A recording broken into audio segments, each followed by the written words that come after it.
इस विश्लेषण में आपका स्वागत है। आज हम भारतीय शेयर बाजार की हालिया उठापटक पर थोड़ी गहराई से नजर डाल रहे हैं। हाँ, बिल्कुल। हमारे पास स्रोत के तौर पर भारतीय शेयर बाजार आज का सारांश से मिले कुछ महत्वपूर्ण अपडेट्स हैं और कुछ विश्लेषण भी। ये बाजार की नब्ज समझने में हमारी मदद करेंगे। सही। आज हम ये समझने की कोशिश करेंगे कि बाजार में ये जो 7 दिन की गिरावट के बाद हल्की सी रिकवरी दिखी है, उसके पीछे क्या चल रहा है, कौन से सेक्टर ऊपर गए, कौन से नीचे, और सबसे जरूरी बात, रुपया जो इतना नीचे गया है रिकॉर्ड लेवल पर, और ये जो ग्लोबल टेंशन्स हैं उनका इस पूरी पिक्चर पे क्या असर पड़ रहा है। हाँ, ये बहुत अहम सवाल है। तो हमारा मकसद यही है कि इन जटिल संकेतों को थोड़ा सुलझाएं और समझें कि आगे क्या हो सकता है। बिल्कुल। चलिए शुरुआत एक दिलचस्प चीज से करते हैं। लगातार 7 ट्रेडिंग सेशन, भारी गिरावट। हाँ, काफी दबाव था। और उसके बाद आज बाजार ने हरे निशान में बंद होकर थोड़ी राहत दी है। लेकिन क्या ये सच में तूफान के बाद की शांति है या सिर्फ एक ठहराव?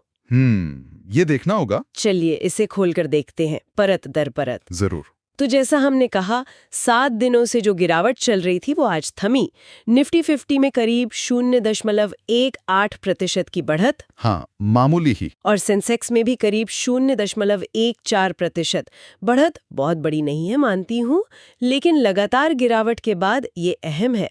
तो इस मामूली वापसी के पीछे कौन सी ताकतें काम कर रही थीं? बिल्कुल, ये बढ़ा तो भले ही आपको मामूली लगे, पर इसके पीछे कुछ खास सेक्टर्स का हाथ रहा है। मुख्य रूप से बैंकिंग और मेटल शेयरों ने बाजार को सहारा दिया। बैंकिंग? हाँ, बैंकिंग, खासकर सरकारी बैंक, पीएसयू बैंक्स जिन्हें कहते हैं, उनमें अच्छी रौनक देखने को मिली। अच्छा, क्यों? क्या वजह हो सकती है? बढ़िए, हो सकता है लोन ग्रोथ को लेकर या फिर एनपीए रेजोल्यूशन को लेकर कुछ पॉजिटिव संकेत हों।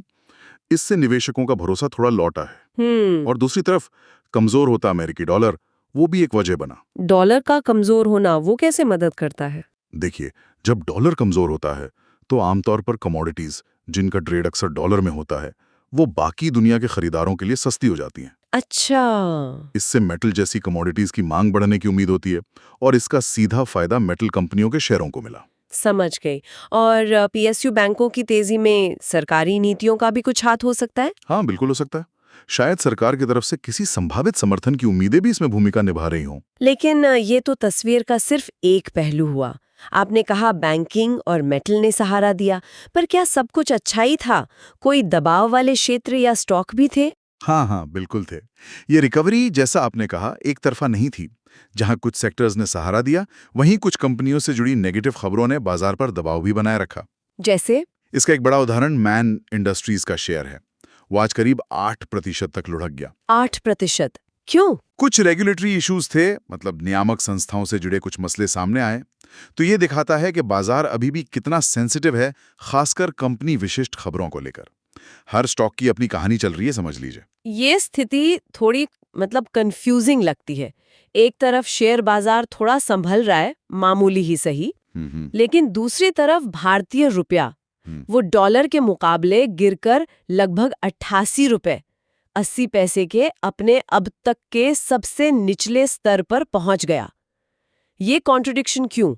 बाजार ऊपर, रुपया नीचे। हाँ, ये एक बहुत महत्वपूर्ण सवाल है और मौजूदा स्थिति की जटिलता को सही मायने में दिखाता है। इसके पीछे कई कारण हैं, राष्ट्रीय भी, अंतर्राष्ट्रीय भी, सब एक साथ काम कर रहे हैं। अच्छा। सबसे बड़ा कारण तो है फॉरेन इंस्टीट्यूशनल इन्वेस्टर्स यानी एफआईआईज की लगातार बिकवाली। हमारे सोर्स बता रहे हैं कि अकेले सितंबर महीने में ही एफआईआईज ने भारतीय बाजार से अरबों डॉलर निकाले हैं। भारी निकासी हुई है, अरबों डॉलर। हाँ, और जब ये विदेशी निवेशक अपना पैसा निकालते हैं तो वो रुपए बेचकर डॉलर खरीदते हैं।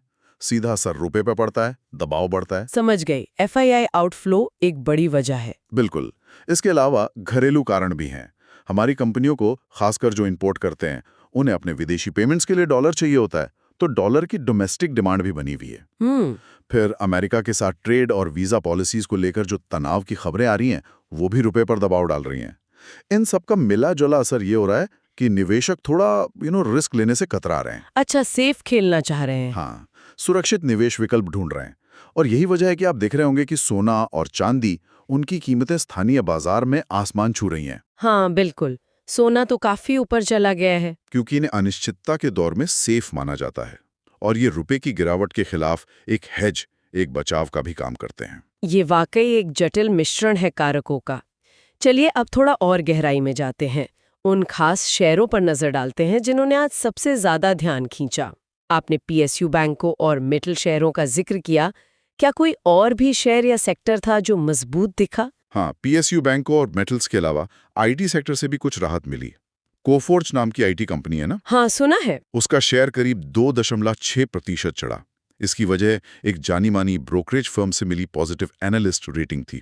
उन्होंने खरीदने की सलाह दी। अच्छा, एनालिस्ट रेटिंग का असर। हाँ, इसने पूरे आईटी इंडेक्स को थोड़ा सहारा दिया, जो पिछले कुछ समय से ग्लोबल स्लोडाउन की आशंकाओं और अमेरिकी नीतियों के दबाव में था। आईटी इंडेक्स का थोड़ा सुधरना भी अहम है, क्योंकि ये भारतीय बाजार का एक बड़ा हिस्सा है। और गिरावट की तरफ कौन से बड़े नाम थे?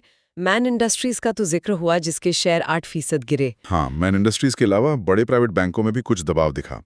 आईसीआईसीआई बैंक का शेयर बैंकिंग सेक्टर का एक बड़ा नाम है। हाँ बिल्कुल। वो शुरुआती कारोबार में करीब 1% नीचे था, हालांकि बाद में कुछ संभला। इसी तरह देश की सबसे बड़ी कंपनियों में से एक रिलायंस इंडस्ट्रीज, उसके शेयर में भी मामूली सी करीब 0.27% की गिरावट दर्ज हुई। तो बड़े नामों में भी थोड़ी सुस्ती थी। हाँ, कह सकते हैं कि थोड़ी प्रॉफिट बुकिंग या सतर्कता का माहौल है उनमें भी। हमारे स्रोतों में कुछ और दिलचस्प नामों का भी जिक्र है, जैसे इंडसइंड बैंक। हाँ, बताया गया कि ये हाल के दिनों में बाजार की गिरावट के बावजूद मतलब तुलनात्मक रूप से बेटर परफॉर्म कर रहा था। सही है। हालांकि साथ ही ये भी याद दिलाया गया है कि पहले इस बैंक के डेरिवेटिव अकाउंटिंग को लेकर कुछ चिंताएं जताई गई थी। ये डेरिवेटिव अकाउंटिंग क्या होता है सरल शब्दों में? देखिए, सरल शब्दों में कहें तो डेरिवेटिव अकाउंटिंग का मतलब है कि कोई कंपनी वायदा कारोबार या इसी तरह के जो जटिल फाइनेंशियल इंस्ट्रूमेंट्स होते हैं, उनसे होने वाले मुनाफे, नुकसान या उससे जुड़े रिस्क को अपने बुक्स ऑफ अकाउंट्स में, अपने बही खातों में किस तरह से दिखाती है। अच्छा, ये एक टेक्निकल मामला है और कभी-कभी इसमें जो तरीके इस्तेमाल होते हैं उन पर सवाल उठ सकते हैं या चिंताएं जताई जा सकती हैं, जैसा कि इंडसइंड बैंक के मामले में पहले हुआ था। तो जब हम इंडसइंड के हालिया बेहतर प्रदर्शन को देखते हैं तो निवेशकों के मन में ये पिछला मुद्दा भी कहीं ना कहीं रहता है। समझ गई। और टाटा स्टील का भी जिक्र है। उसने पिछले कुछ सत्रों में बाजार की गिरावट के बीच भी सापेक्षिक मजबूती दिखाई थी। हाँ, टाटा स्टील ने अच्छा परफॉर्म किया है रिलेटिवली। तो ये जो अलग अलग शेयरों की चाल है, जैसे इंडसइंड का बेहतर प्रदर्शन या टाटा स्टील की मजबूती, क्या ये उस सेक्टर के व्यापक रुझान को दिखाती हैं? जैसे मेटल्स में तेजी थी तो टाटा स्टील चला, या ये ज्यादातर कंपनी से जुड़ी खास बातें हैं? अक्सर ये दोनों का मिला जुला असर होता है। अब टाटा स्टील का मामला लें तो इसमें ग्लोबल मेटल कीमतों में सुधार और कमजोर डॉलर से मिले सहारे जैसे सेक्टोरल रुझानों का बड़ा हाथ है, ये तो साफ है। हाँ, लेकिन साथ ही कंपनी की अपनी ऑपरेशनल एफिशिएंसी, कॉस्ट कंट्रोल जैसे इंटरनल फैक्टर्स भी उसकी रिलेटिव स्ट्रेंथ में योगदान देते हैं। ठीक है। वहीं इंडसइंड बैंक के मामले में हालिया प्रदर्शन शायद बैंक की अपनी रणनीतियों या एसेट क्वालिटी में सुधार की उम्मीदों से जुड़ा हो सकता है। लेकिन जैसा हमने कहा, डेरिवेटिव अकाउंटिंग जैसे पुराने मुद्दे भी बैकग्राउंड में रहते हैं। हाँ, इसलिए निवेशकों के लिए ये जरूरी हो जाता है कि वे किसी शेयर का एनालिसिस करते समय सेक्टर के बड़े ट्रेंड्स और कंपनी से जुड़े स्पेसिफिक फैक्टर्स दोनों पर बारीकी से नजर रखें। सिर्फ एक पहलू देखकर पूरी तस्वीर नहीं समझी जा सकती। ठीक है। तो हमने घरेलू बाजार, सेक्टर्स और कुछ खास शेयरों की स्थिति समझी। अब जरा वैश्विक तस्वीर और भारत पर उसके असर को और विस्तार से देखते हैं। ऐसा लग रहा है कि अमेरिका और भारत के बीच ये जो तनाव बढ़ रहा है, हाँ, खासकर अमेरिका द्वारा लगाए जा सकने वाले नए टैरिफ और H-1B वीजा नियमों में संभावित सख्ती की खबरें, ये भारतीय शेयर बाजार के सेंटिमेंट यानी मूड पर असर डाल रही हैं। बिल्कुल सही कहा आपने। इन ग्लोबल टेंशन्स का असर सीधे तौर पर महसूस किया जा रहा है। उदाहरण के लिए स्रोत बताते हैं कि अमेरिका द्वारा भारत से दवा आयात पर कुछ नए टैरिफ या शुल्क लगाने की खबरों ने हाल ही में भारतीय फार्मा कंपनियों के शेयरों पर दबाव डाला है। ओह, फार्मा सेक्टर पर असर। हाँ, क्योंकि फार्मा सेक्टर भारत के एक्सपोर्ट का एक अहम हिस्सा है और अमेरिका उसका सबसे बड़ा बाजार है। तो वहां से आने वाली कोई भी नेगेटिव खबर यहाँ चिंता पैदा करती है। सही बात है। जहां तक रुपए की रिकॉर्ड गिरावट का सवाल है, जैसा हमने पहले चर्चा की, ग्लोबल लेवल पर डॉलर की अपनी मजबूती एक बड़ा कारण है। अमेरिकी फेडरल रिजर्व ब्याज दरें बढ़ा रहा है या बढ़ाने की आशंका है। हाँ। उससे डॉलर दुनिया भर की करेंसीज के मुकाबले मजबूत हो रहा है। लेकिन इसके साथ ही भारत के अपने स्थानीय कारक जैसे FIIs की भारी बिकवाली और इंपोर्टर्स की डॉलर मांग इस गिरावट को और गहरा कर रहे हैं। मतलब डबल मार पड़ रही है रुपए पर। बिल्कुल। इसे ट्विन डेफिसिट यानी जुड़वां घाटे, चालू खाते का घाटा और राजकोषीय घाटा की चिंताएं भी हवा दे रही हैं। और इन सबके ऊपर ग्लोबल इन्फ्लेशन यानी वैश्विक महंगाई एक बड़ी चिंता बनी हुई है। वो तो है ही। दुनिया भर के सेंट्रल बैंक, जिसमें हमारा रिजर्व बैंक भी शामिल है, महंगाई को काबू में करने के लिए ब्याज दरें बढ़ा रहे हैं। इससे कर्ज महंगा होता है, कंपनियों की लागत बढ़ती है और इकोनॉमिक ग्रोथ की रफ्तार धीमे होने का खतरा पैदा होता है। सही। खासकर अमेरिका में ब्याज दरें और बढ़ने की आशंका ने ग्लोबल बाजारों में एक सतर्कता और रिस्क ऑफ माहौल बना दिया है। मतलब निवेशक डरे हुए हैं और सुरक्षित ठिकाने ढूंढ रहे हैं। आपने पहले कमोडिटीज और डॉलर के कमजोर होने का जिक्र किया था। क्या ये वाकई भारतीय मेटल शेयरों के लिए एक मजबूत सहारा बन रहा है? हाँ, कमजोर डॉलर निश्चित रूप से मेटल शेयरों के लिए पॉजिटिव रहा है। जैसा मैंने बताया, मेटल्स की कीमत अक्सर डॉलर में तय होती है। हाँ। तो डॉलर के कमजोर होने से वे अन्य करेंसी वाले देशों के लिए सस्ते हो जाते हैं, जिससे डिमांड बढ़ने की उम्मीद बनती है। भारतीय मेटल कंपनीज को इसका फायदा मिल रहा है। और सोने की कीमतों में जो उछाल आ रहा है, उसका इस वैश्विक तस्वीर से क्या सीधा संबंध है? बिल्कुल सीधा संबंध है। सोने का ये उछाल बढ़ती ग्लोबल अनिश्चितता और रिस्क से जुड़ा है। अच्छा। जब जियोपॉलिटिकल टेंशन बढ़ते हैं, इकोनॉमिक स्लोडाउन की आशंका गहराती है या इन्फ्लेशन कंट्रोल से बाहर होने का डर होता है, तो निवेशक इक्विटी जैसे रिस्की इन्वेस्टमेंट से पैसा निकालकर सोने जैसी सेफ हेवन मानी जाने वाली संपत्ति में लगाते हैं। पारंपरिक रूप से सोना सेफ माना जाता है। हाँ बिल्कुल।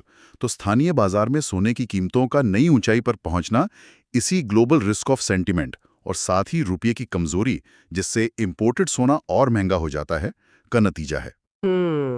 संक्षेप में कहें तो भारतीय बाजार इस समय कई बाहरी दबावों का सामना कर रहा है। ग्लोबल मंदी की चिंता, सख्त होती मॉनेटरी पॉलिसीज, कैपिटल का बाहर जाना, एफआईआई आउटफ्लो, रुपये पर दबाव और ट्रेड पॉलिसी अनिश्चितताएं। काफी सारी चुनौतियां हैं। हाँ, और इन बाहरी चुनौतियों के सामने बाजार कुछ घरेलू पॉजिटिव फैक्टर्स जैसे पॉलिसी रिफॉर्म्स की उम्मीद या फेस्टिव सीजन से पहले संभावित मांग में बढ़ोतरी के सहारे बैलेंस बनाने की कोशिश कर रहा है। ये एक तरह की रस्साकशी चल रही है। ये पूरी तस्वीर काफी जटिल और चुनौतीपूर्ण लग रही है, जैसा आपने कहा। तो इन सब बातों को ध्यान में रखते हुए आगे के लिए क्या अनुमान लगाया जा सकता है? पहले बिल्कुल निकट भविष्य की बात करते हैं। मान लीजिए कल या अगले कुछ कारोबारी सत्रों के लिए क्या उम्मीद करनी चाहिए? देखिए, निकट भविष्य में यानी अगले कुछ ट्रेडिंग सेशंस के लिए बाजार में काफी वॉलेटिलिटी, मतलब उतार चढ़ाव बने रहने की संभावना है। अच्छा, वॉलेटिलिटी रहेगी। हाँ, आज की जो मामूली बढ़त है उसे देखकर बहुत उत्साहित होना शायद जल्दबाजी होगी। 7 दिनों की भारी गिरावट के बाद ये एक टेक्निकल पुल बैक या थोड़ी राहत की सांस हो सकती है। बाजार को यहां से निर्णायक रूप से ऊपर जाने के लिए किसी ठोस पॉजिटिव खबर या ट्रिगर की जरूरत होगी। बिना किसी मजबूत कारण के बाजार शायद एक सीमित दायरे में ही घूमता रहे या फिर बिकवाली का दबाव दोबारा लौट सकता है। तो किन चीजों पर नजर रखनी चाहिए? निवेशकों को कुछ खास बातों पर पहनी नजर रखनी होगी। पहला, रिजर्व बैंक ऑफ इंडिया की तरफ से आने वाले संकेत। खासकर अगली मॉनेटरी पॉलिसी मीटिंग में वे ब्याज दरों और महंगाई पर क्या रुख अपनाते हैं। हाँ, आरबीआई पॉलिसी बहुत महत्वपूर्ण होगी। दूसरा, एफआईआईज के आंकड़े। क्या वे बिकवाली जारी रखते हैं या उनकी रफ्तार कम होती है, या वे खरीदारी की तरफ लौटते हैं? ये सेंटिमेंट के लिए बहुत क्रिटिकल होगा। सही। तीसरा, अमेरिका से आने वाले इकोनॉमिक डेटा जैसे जॉब्स डेटा या इन्फ्लेशन के आंकड़े और वहां ब्याज दरों को लेकर फेडरल रिजर्व के अधिकारियों के बयान। यूएस का असर। चौथा, भारतीय कंपनियों के आने वाले तिमाही नतीजे और उनका फ्यूचर गाइडेंस। क्या कंपनियां बढ़ती लागत और धीमी मांग के बीच प्रॉफिटेबिलिटी बनाए रख पाएंगी? नतीजों का सीजन भी आने वाला है। हाँ, अगर इनमें से कुछ फैक्टर्स पॉजिटिव होते हैं, जैसे एफआईआईज की वापसी, आरबीआई का उम्मीद से कम सख्त रोक या कंपनियों के नतीजे उम्मीद से बेहतर आते हैं, तो हम आज के ट्रेंड को आगे बढ़ते हुए देख सकते हैं, खासकर बैंकिंग, साइक्लिकल्स और मेटल शेयरों में। और अगर नहीं? लेकिन अगर ग्लोबल संकेत नेगेटिव रहते हैं या घरेलू मोर्चे पर कोई निराशाजनक खबर आती है, तो बाजार दोबारा दबाव में आ सकता है। और अगर हम थोड़ा लंबा नजरिया अपनाएं, यानी आने वाले कुछ हफ्तों या महीनों के लिहाज से देखें, तो मध्यम से लंबी अवधि के लिए बाजार की दिशा मुख्य रूप से बड़े ग्लोबल और डोमेस्टिक फैक्टर्स पर निर्भर करेगी। ग्लोबल लेवल पर सबसे बड़ा सवाल यही रहेगा कि ये इंटरेस्ट रेट हाइक का साइकिल कहाँ जाकर थमेगा। हाँ, ये बड़ा सवाल है। क्या डेवलप्ड कंट्रीज मंदी की चपेट में आएंगी? ट्रेड पॉलिसीज क्या मोड़ लेंगी? चीन की इकोनॉमी का प्रदर्शन कैसा रहेगा? ये सब कारक ग्लोबल कैपिटल फ्लो और इन्वेस्टर सेंटिमेंट को प्रभावित करेंगे, जिसका असर भारत पर भी पड़ेगा। और घरेलू मोर्चे पर? घरेलू मोर्चे पर सबसे अहम बात होगी कंपनियों की अर्निंग्स ग्रोथ। क्या भारतीय कंपनियां ग्लोबल सुस्ती के बावजूद अपनी कमाई बढ़ा पाएंगे? सरकार का इंफ्रास्ट्रक्चर पर खर्च कितना बढ़ता है, क्योंकि उससे अर्थव्यवस्था को गति मिलती है। हाँ, इंफ्रा स्पेंडिंग। हाँ, आर्थिक सुधारों की रफ्तार कैसी रहती है, और फेस्टिव सीजन के बाद डोमेस्टिक डिमांड कितनी मजबूत बनी रहती है। ये सब फैक्टर्स बाजार की लंबी अवधि की चाल तय करेंगे। वैल्यूएशन का भी जिक्र था। हाँ, बिल्कुल। वैल्यूएशन पर भी नजर रखनी होगी। मतलब क्या शेयर की मौजूदा कीमत कंपनी की भविष्य की कमाई और रिस्क के लिहाज से ज्यादा महंगी तो नहीं है? कई बार भारतीय बाजार अच्छी ग्रोथ संभावनाओं के बावजूद महंगे वैल्यूएशन के कारण विदेशी निवेशकों को आकर्षक नहीं लगता या प्रॉफिट बुकिंग का शिकार हो जाता है। सही। तो ये देखना महत्वपूर्ण होगा कि बाजार भविष्य की उम्मीदों और मौजूदा जोखिमों के बीच कैसे संतुलन बनाता है। और कौन से सेक्टर्स पर खास नजर रखनी चाहिए? और जैसा हमने पहले भी जिक्र किया, जिन क्षेत्रों का ग्लोबल इकोनॉमी से गहरा नाता है, जैसे कि आईटी, फार्मा और मेटल्स, उन पर खास ध्यान देना होगा। ये सेक्टर ग्लोबल झटकों के प्रति ज्यादा संवेदनशील होते हैं, इसलिए इनमें उतार चढ़ाव भी ज्यादा देखने को मिल सकता है। तो कुल मिलाकर आज की चर्चा का सार ये है कि भारतीय शेयर बाजार ने लगातार गिरावट के बाद आज थोड़ी राहत की सांस ली। बैंकिंग और मेटल शेयरों ने सहारा दिया। हाँ, कुछ हद तक। लेकिन रुपया रिकॉर्ड निचले स्तर पर है और एफआईआईज की बिकवाली जारी है, जो चिंता का विषय है। कंपनी विशिष्ट खबरें भी असर डाल रही हैं। बिल्कुल। आगे का रास्ता अनिश्चितताओं से भरा है। बाजार की दिशा वैश्विक संकेतों, आरबीआई के रुख, एफआईआई प्रवाह और कंपनियों के नतीजों पर निर्भर करेगी। मतलब सतर्क रहना जरूरी है। बिल्कुल, सतर्कता ही कुंजी है। और यहाँ एक विचार छोड़कर जाते हैं जिस पर गौर किया जा सकता है। हाँ, बताइए। अक्सर ये कहा जाता है कि भारत की अर्थव्यवस्था का आधार उसकी मजबूत घरेलू मांग है ना? हाँ, डोमेस्टिक कंजम्पशन स्टोरी। बिल्कुल। आने वाले महीनों में असली परीक्षा इसी बात की होगी कि क्या ये घरेलू मांग इन बढ़ते वैश्विक दबावों, जैसे कि बढ़ती ब्याज दरें, ग्लोबल मंदी की आशंका और मुद्रा की कमजोरी का सामना कर पाएगी, या फिर वैश्विक चुनौतियां इतनी हावी हो जाएंगी कि वो घरेलू मांग को भी धीमा कर देंगी।